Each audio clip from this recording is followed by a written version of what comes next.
So the first order of business here is I got to get the shell off so I can remove the coupler wiring, and shouldn't be too difficult. The couplers are just attached for these like pedestals.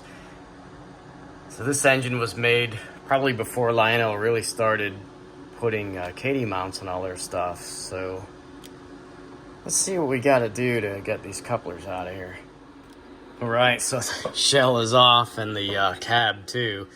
Kind of interesting. There's some tabs.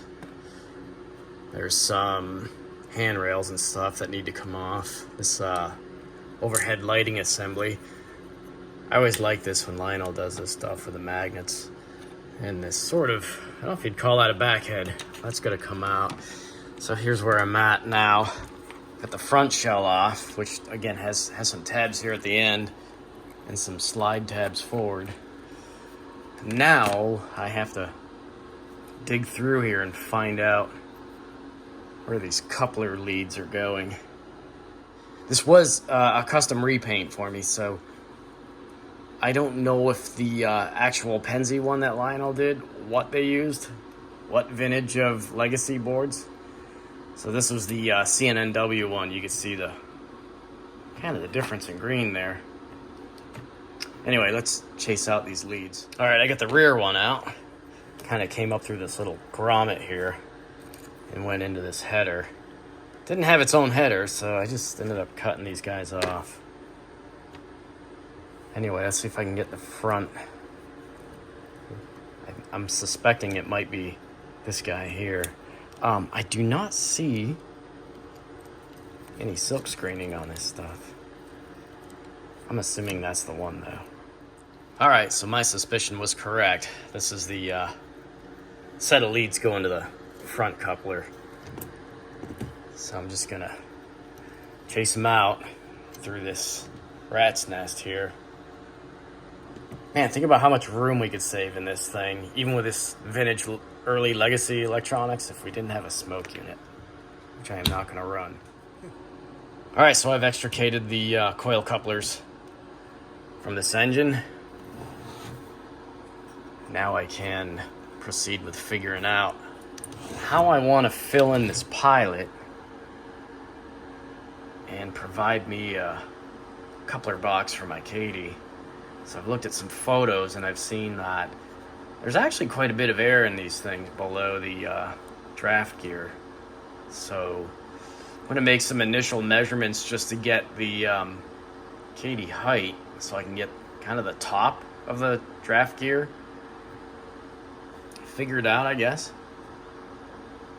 and go from there. All right, so this is what I have right now. This is the solid section of the front of the pilot. That gap should be the correct height for the Kadee draft gear. I set this 9 millimeters from the bottom here. That's about the approximate height off the railhead. So I'm gonna print this on my FDM printer just as a pattern, just to see how close I got all these dimensions to fit, and then see if I got the height kind of where it needs to be. So it shouldn't take long to print this up. So let's look at the progress so far. Here's what's going on. I think this is my final setup for the pilot fill in this little like buffer box or whatever. This kind of large draft gear box for the front coupler. I decided to do the fill section with some very durable PLA, and I had a few iterations here. This also hosts the Kadee mounts, and I'll show you underneath here in a minute. But to get this kind of simulated buffer box assembly, I was trying to get it to come out on my resin prints. The thing is, some of that detail is already cast in to the original pilot, so I decided to make this section out of resin. I was having some issues with these resin prints. First of all, I didn't really get the opening hashed out correctly. As I kept going back and looking at the photos more and more, I realized that the pilot's really open on the real one, and this is just basically a giant sheet metal piece that comes down. And there was a lot more air than I realized, because my first print really, you know, filled in everything and left enough space for the Kadee draft gear. And so I decided to go back and, you know, I went through stages. I opened it up. I tried doing these in resin, but I kept getting some like warping issues, and these are like 1.5 hour long prints, where the PLA printed stuff just for the filler section, you know, these were like 17 minutes print, even on like I think high quality. So that's what I ended up going with. So what I'm gonna do next is I'm gonna CA this section in and glue this all together and do some filling, some minor patching, and then I'll go on to painting it up, and it should be good enough. I think it'll look pretty good on these engines compared to what I had to begin with. So here's a close-up of the pieces I made. There's some kind of, I don't know what that is,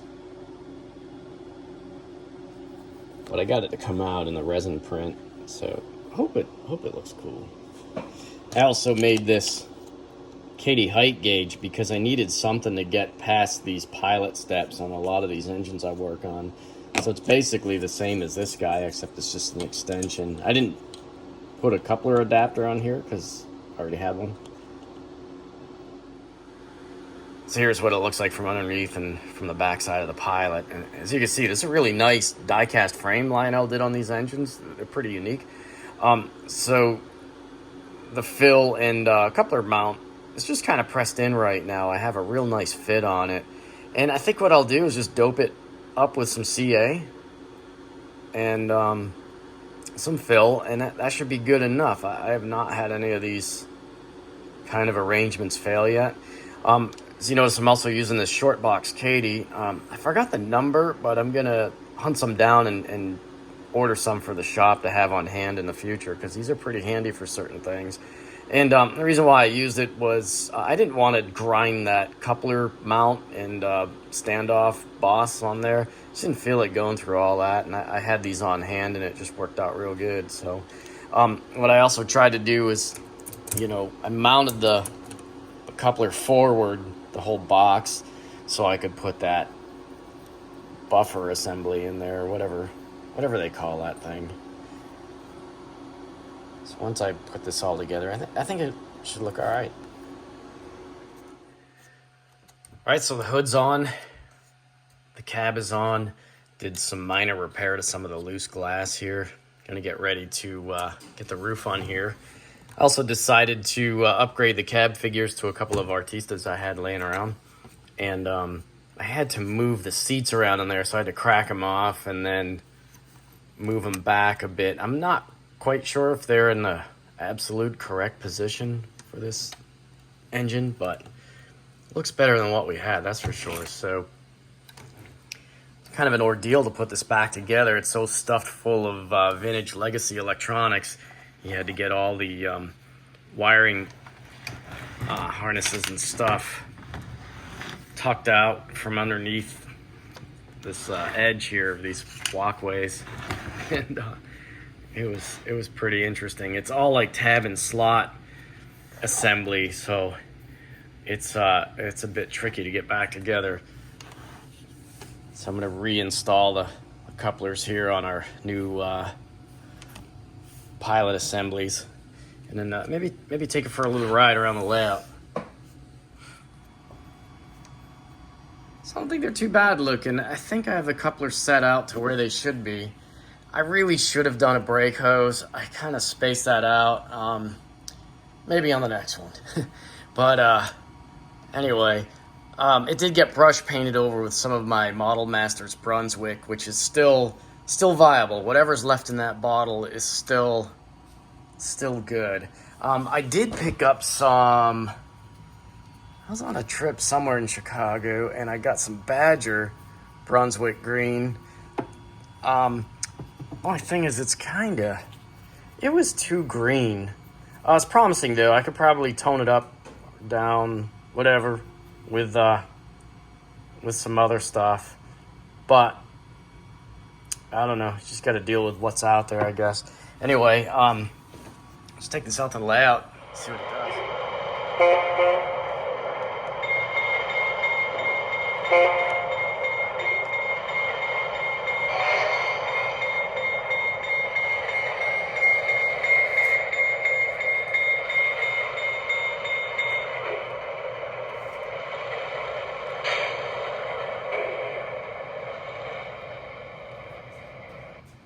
These run so nice and slow. I did not get a chance to check the gear ratio. I really meant to make note of it. I'd imagine it's pretty high. To get an engine to run this slow, this reliably,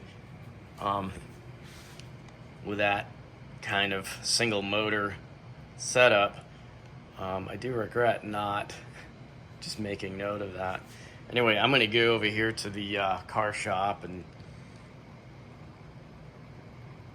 try to pick up that caboose and see if my Kadees match up.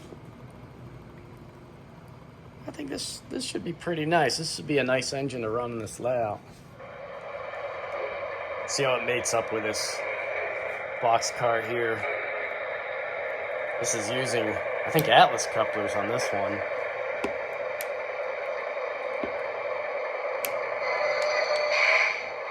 It rides a little higher than that.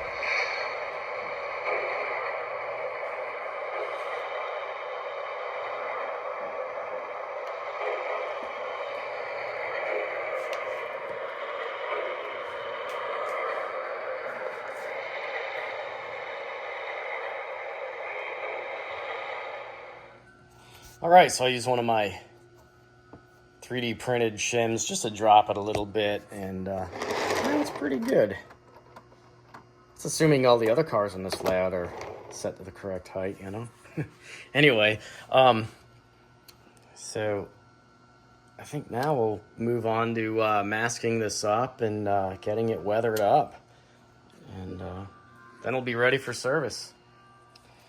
So anyway, hopefully on this view you can see some of the detail I added to this little buffer. Hopefully when I weather it up and this all flattens out, you'll see these details pop. Not quite sure what that would be for in real life. I don't have any photos of my own of an Alco S2 or an S4 Pilot, just the ones I found on the internet that I just used for research purposes. So maybe someday if I ever find one of these in real life, I'll get some good detailed photos of the coupler box and all that stuff. All right, so I have the S2 here, almost ready to go for weathering. Got it all taped off.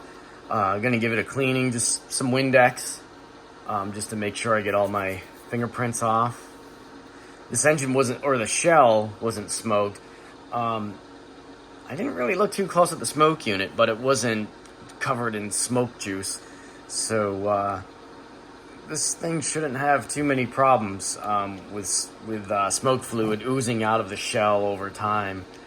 So I got it taped off. I like my clean windows now in my old age for some reason. And I just do the headlights too. And it should be ready. I might do a little minor touch up here and there. It's going to be joined by this nice Lionel Legacy Union NW2. For you Pittsburgh people, you know what this is. The feeling is that the gray color is a little light. It should almost be like almost like a grimy black color, I think. So I'm going to be pretty freewheeling, I think, with the application of the grime coats on this. I'm gonna clear coat them both. This one here so I can match the sheens from the custom painted frame to the hood and cab here. You can see here I've got these projects piling up. This EM1 is a repair. I have the classic slip shaft on it. It slipped out during the course of filming my 10K subs appreciation video. I got a GLA hopper that shows up on film as looking partially weathered, and it's just the way I did the wash on this thing. I'm gonna just fix that real quick. And then this is kind of in a race to come off the bench for these other projects, but I think it's gonna lose. This is gonna be my machine shop here. So you can see I've been resin printing like a madman too. This is a press I've done in some various sizes. Probably squirt it with some primer while I get the paint shop set up tomorrow. All right, so here's our special guest. Kind of an interloper, you know, trying to jump the queue a little bit here. Anyway, I think I can accommodate its needs, and my primitive paint matching skills, I think got me close enough. These are some extra details that were sent along, something the Union did. Not quite sure how this ladder is going to get set up, but it's up to the user to put it on. Same with this sandbox that I resin printed. I have the legs trimmed so that it's reasonably level. However, it's up to the end user of this engine to decide what they're going to do with these details. I'm going to try to include them in the weathering efforts so everything kind of has the same consistency. So I think that matches all right. I'm sorry, let's try that one more time. This is how it goes. So, I don't know, these Union guys, they must have been pretty limber. Maybe they bounced off the sandbox here. I just, I don't know, I wonder what the heck was going on here. I'll have to ask. But anyway, that's, I think, what it should look like. And this sandbox here was a very stylized print based off some pretty rough photos I found. I never really did find good photos of these, but something to give me a general idea of the size and how much it blocked this fireman's side window in the cab here. So, I don't know. All right, so I've been wanting to play with this stuff. I've had this around for a while, this Tamiya panel line color. I'm using this dark brown on this very light colored Union NW2. And I did manage to find a few photos of this on the internet. And I would say these got very grimy. They almost look like they got acid etched from the air around these steel mills they spent all their time around. So I think Lionel's light color might help us out here. So my strategy here is to do this panel line color and do another shot of clear over it, and then maybe do some more like pen washing with some black, and then do a little dusting and shading with grimy black. So I bet I'm going to spend more time on this engine than the original project here. But anyway, I'm kind of intrigued with this, so I want to keep going. I think it's working pretty good so far.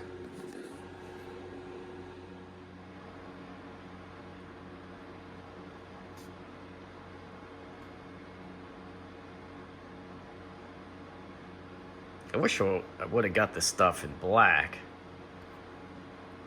but I think this brown is a good color too. It's a very dark brown. What do you think of that?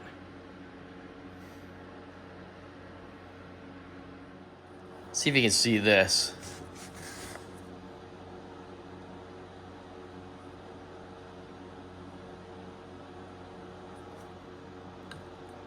Very satisfying to see this stuff wick itself along these panel lines.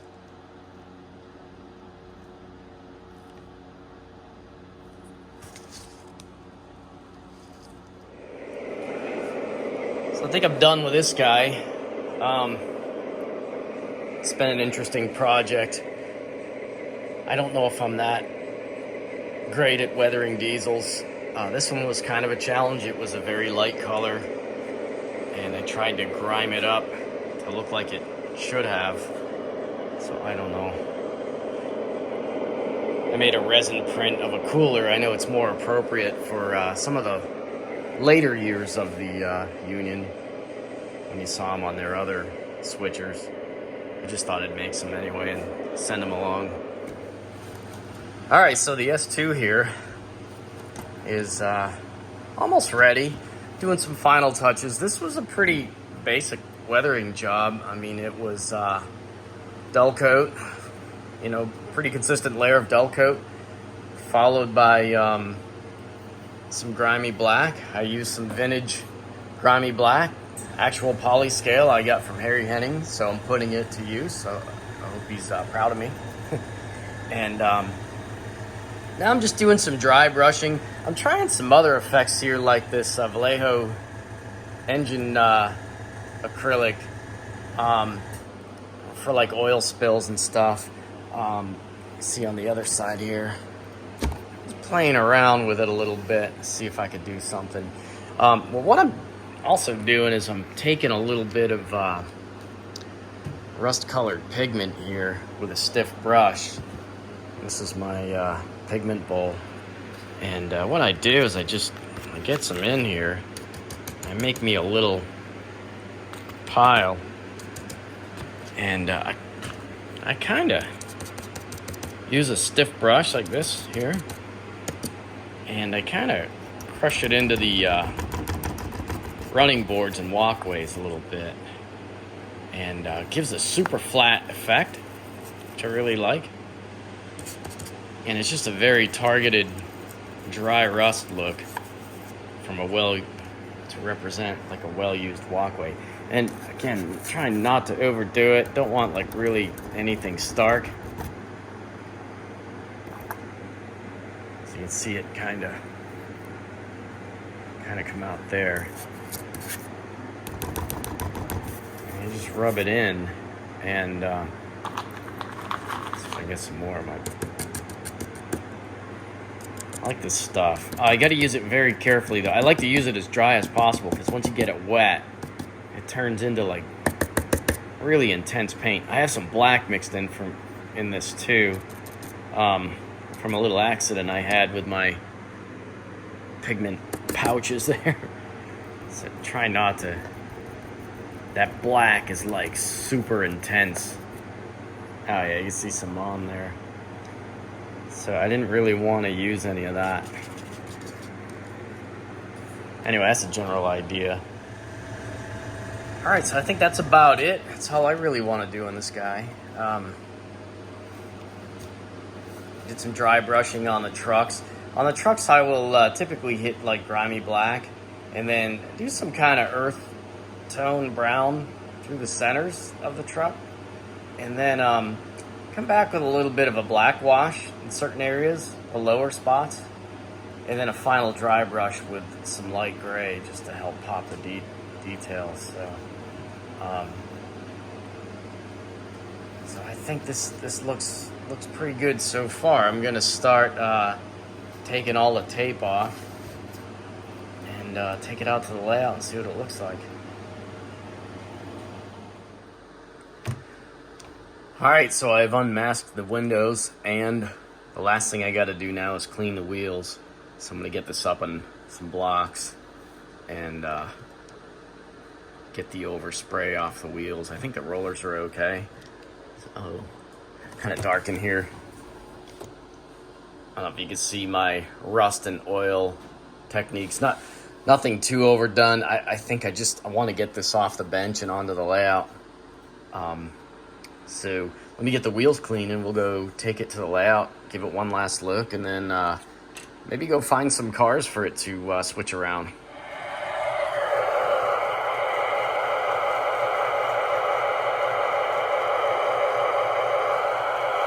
Ooh, nasty. All right, so that was the old lacquer thinner on a Q-tip.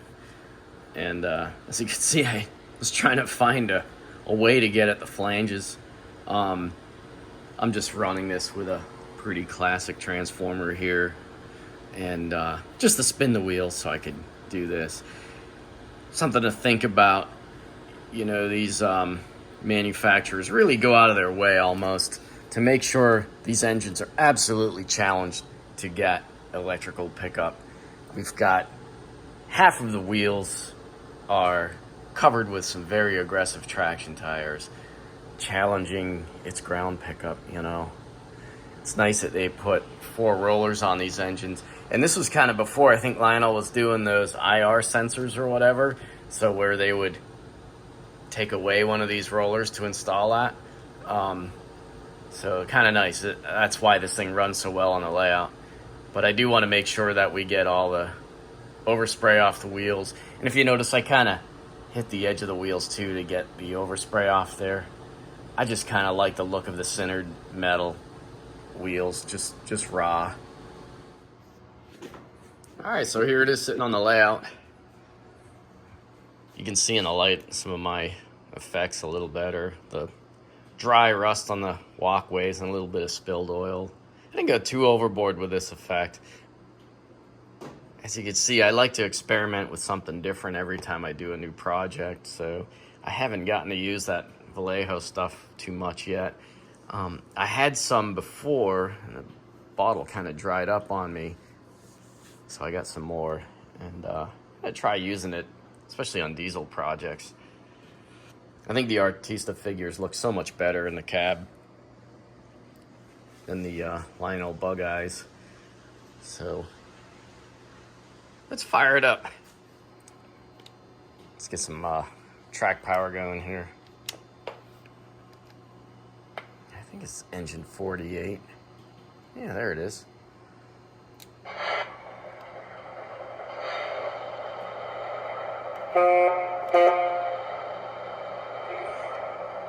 Funny story with this engine. When I got it from my buddy who put it together for me, I just dialed in engine 48 and all the info came up, you know, and it triggered a memory that I did get one of these a couple years back, and it was severely smoked.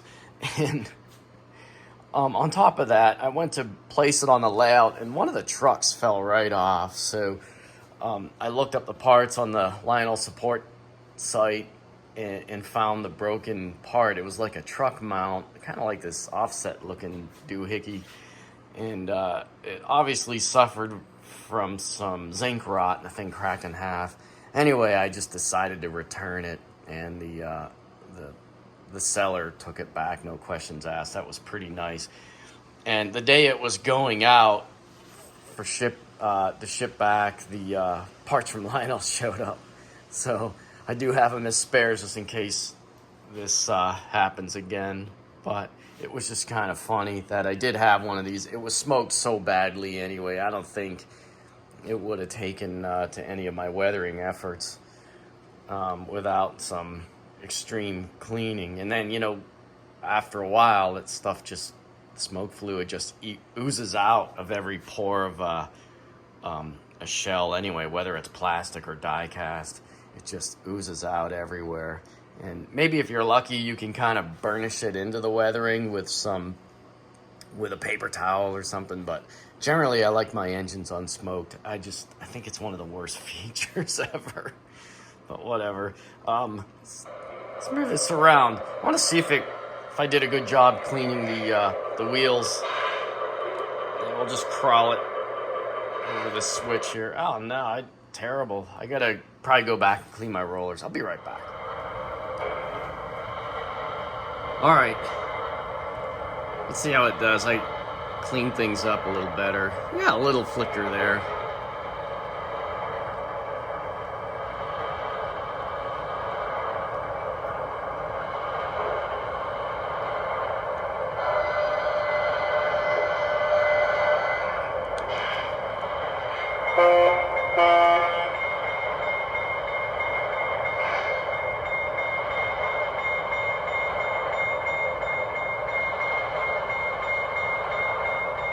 Nice slow runner, though.